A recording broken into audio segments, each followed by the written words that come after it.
Welcome to this week's Harness Racing Alumni Show. I'm Freddie Hudson, and I'm here today with Trade Martin and Bob Marks. This week's Harness Racing Alumni Show is brought to you by Hunterton Farm, selling their consignments at the Harrisburg sale November 3rd through the 7th. For more information, visit huntertonfarm.com. The Meadowlands Racetrack, visit playmeadowlands.com. The Harness Racing Alumni Show with your hosts, Freddie Hudson and Trade Martin. Joining me today is Alex Kraszewski, Dover Downs PR Director. Alex, welcome to the Harness Racing Alumni Show. Freddie, thank you very, very much. I appreciate you having me on, and you guys always help us kick off our live harness meet, so I really appreciate it. And I got to tell you, you guys have done you did a fantastic job on the documentaries, first on Roosevelt Raceway, and then the win on Mike LaChance. And I especially enjoyed the podcast with Billy O'Donnell in July when he mentioned my mentor, Joe DeFrank. I thought that was very, very touching. You guys do an outstanding job. Thank you so much. And we also have the Bill O'Donnell tribute coming out. I'm a little behind on that. I planned on having it released today, the 20th, but I'm probably going to have it by the end of the week, mostly because I decided to put a voiceover in it, and I have usually used music in the background, and this time I'm putting a voiceover, and so it's a little bit different technology that I'm using to do that, and it's a little bit more tricky to balance it out. But I will have it out by Friday. So. Well, you've done a fantastic jobs with the ones that I heard of, and keep up the good work. Thank you. Now, Dover Downs is set to open on which date now? Yeah, we kick up this will be our 56th live harness racing season, and the season begins on Monday, November 3rd. It concludes on Thursday, April 2nd, and the season offers a tenacious 83-day race meet. We conduct racing Monday through Thursday with a post time of 4:30 p.m. And Freddie, we have a monster opening in November. Patty Brittingham is our Director of Racing and Sports. Also, Crystal Lilly is our race secretary. They put together an outstanding card throughout the year, but we're really proud of the November opening. The Matron Stakes returns to our 5/8 mile oval. We have the 2-year-olds that compete on Thursday, November 6th. Each carries a estimated purse of over $100,000. Then we have the 3-year-olds on November 13th. That also purses of over $100,000. And what's significant of it is, Freddie, we get some of the competition from the Breeders' Crown. They had the eliminations up at Woodbine this weekend, and then the finals are Saturday.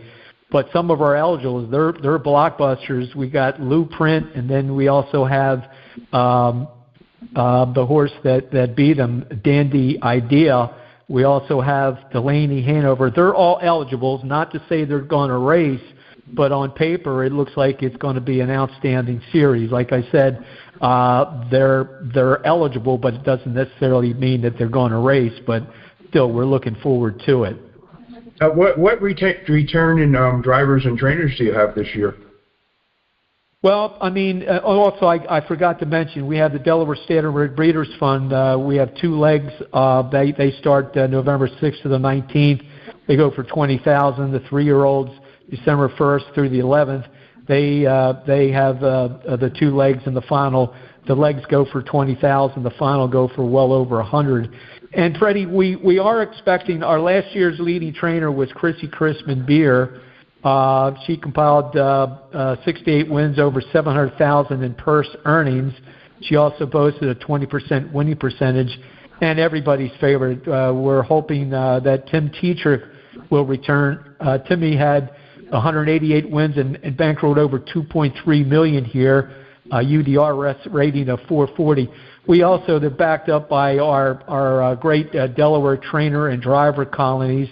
We got trainers Joe Colombo, Dylan Davis, Jim King Jr. that are coming back, and also our Delaware regulars. We got Corey Callahan and Alan Davis and most of our driver colony, and we got the young guns. Porter and Barton Dalius, they'll be also returning. So we're looking forward to a monster racing season, especially opening up. And I almost forgot, we can't forget the Progress Pace. That's for 3-year-old open pacers, and that boasts a purse of over $250,000. The elimination and preview, if necessary, that will take place on Thursday, November 20th, and the final will take place on Wednesday, November 26th. We don't race, obviously, on Thanksgiving the 25th. That's why the final takes place on Wednesday, November 26th. And last year's winner was Captain Albano. He's racing really, really well, as saw him in the elimination up at Woodbine this weekend. No, okay. That sounds like a very exciting meet coming up. Well, like I said, yep, go ahead. Yeah.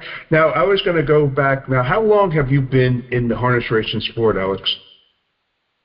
Well, I appreciate you mentioned that to me, Freddie. This will be my 50th year. This summer will be my 50th year, and I have to thank Mike Davis, my roommate in college.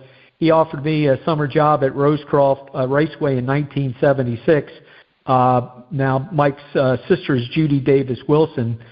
She was our administrator for Delaware Standardbred Breeders' Fund.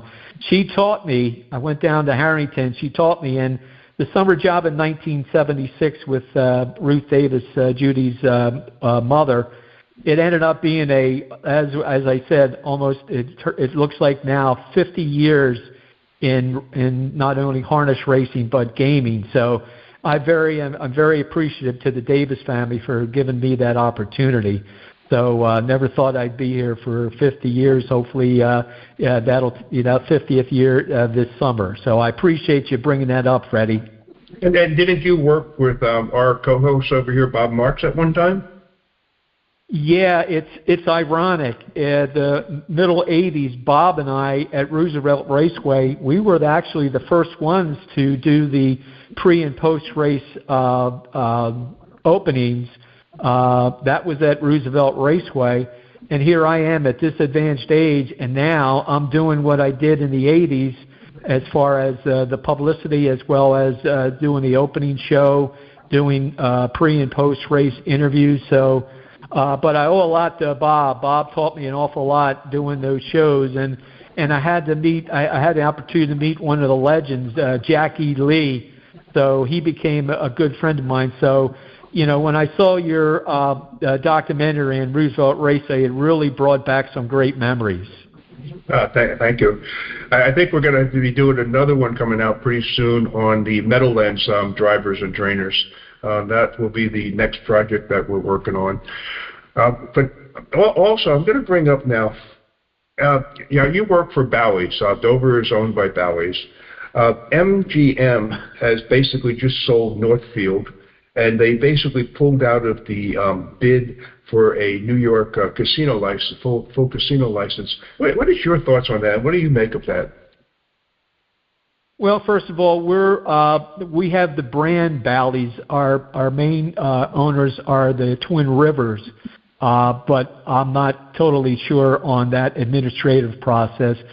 You know what, Freddie? I saw it at Ocean Downs when Churchill Downs took over. In some respects, it's good for harness racing, especially here at Bally's. Bally's offers us, the visibility of, worldwide. That kind of helps as opposed to being local. You and I talked earlier about, I just hope that they continue with Northfield Park. When I was at Garden State Park, we were supposed to be the racetrack of the 21st century. We barely made it. So I think these mergers, they hopefully are a positive. I know it's been a positive thing for here at Bally's Dover, because we get that national and worldwide visibility. I can see that happening because, the racinos offer such a great opportunity for, purchases, because they're done at the racetrack. I know at Garden State Park it cost us $186 million. We did not have, casino wagering, but you certainly save a lot of loot as far as the operations. Dover Downs is a racino, Delaware Park a racino, as is Harrington Raceway. The other thing is the yearling sales are extremely strong. Lexington had a fantastic sale. I think it's the second highest sale or third highest sale that they've ever had. And a lot of stallions really sold well. And then, the upper end sold really good, and then the middle end, sort of where you could find some bargains in there of some really good bred horses. And we have the Harrisburg sale coming up, and I think that trend is going to continue with the Harrisburg sale. Well, that's great news, Freddie. Especially we got to keep the sport going, and especially as you're seeing across the country, we're seeing the great, sire stakes programs. I mean, here in Delaware, we got Delaware Standardbred Breeders' Fund. Harrington has, Rosecroft, the Maryland Sire Stakes program. You're seeing the Midwest where they have some lucrative sire stakes program. I mean, Hoosier Park, Scioto. So, I mean, it's, an old shot maker like me going back from the 70s, it's just good to see that, our racing is flourishing. And, the advent of simulcasting at Garden State Park, we were the first to do full card simulcasting, and I'm glad to see that it's really taken off. I know with us, Patty Brittingham, she's also involved with setting up our simulcasting schedule. Last year, we went to 187 racetracks and simulcast outlets. I mean, we broadcast, and our signal goes to Canada, of course, all the outlets, the U.S., and we're also in Germany. So Patty's done an outstanding job of getting our simulcast signal out. So, I mean, I think things are looking positive for harness racing, don't you think? Oh, yeah, absolutely. And Patty's doing a great job, and that's really good to be hitting that European market. And we got Crystal Lilly, too. She's our race secretary. She came over from Maryland. She's also the race secretary at Ocean Downs as well as Dover Downs. She also has done a fantastic job. I'll have to send out an invite to get her on the show if she can make it. Sure. I'll mention that to her, Freddie. Okay. Now, my last question for you. If you woke up one morning and you found out you're now the czar of harness racing, what's the first thing that you would do? That's a great question, Freddie. I had some thoughts, but I don't want the other racetracks or those venues get mad at me. A lot of those guys are great friends of mine. I'm sure if I commented, I would soon be an ex-friend. But I do have one, and you will probably remember this. If I was the czar, I would immediately induct Jack Lee, the announcer at Roosevelt Raceway, and Ed Gorman. Ed Gorman was our first announcer at the Meadowlands. He also worked the Liberty Bell and Freehold Raceway. So without getting any trouble, that's the one thing, because I think we sometimes forget our past. Yeah, yes, we do. All right, with that, Alex, I'm going to close the show out, and I wish you guys a very, very successful meet this year and continued. Well, Freddie, again, I thank you very, very much. This really helps us kick off our opening. I always cherish your friendship, and I wish you the best with the books also. Okay, thank you so much. This week's Harness Racing Alumni Show is brought to you by Hunterton Farm, selling their consignments at the Harrisburg sale November 3rd through the 7th. For more information, visit huntertonfarm.com. The Meadowlands Racetrack, visit playmeadowlands.com. That's a wrap for this week's show. Thanks for listening, and please join us again next week. The Harness Racing Alumni Show.